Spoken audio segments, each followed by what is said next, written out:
We got 10 knots of apparent wind, and we're doing 7.9 to 8 knots through the water. We're out on 43910 this morning.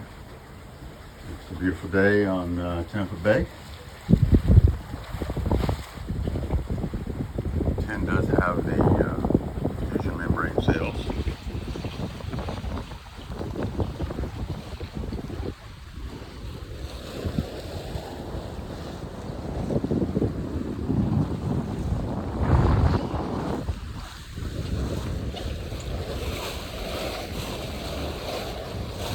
We'll do a little deck tour here on 10 while we're out.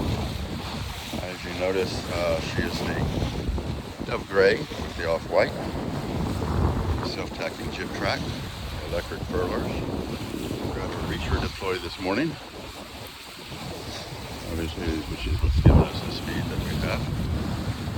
We've got 2 anchors forward, an 85 Mantis on 400 feet of chain, and a 46-pound Ultra as the backup anchor on 50 feet of chain and 50 feet. She is equipped with hard dodger.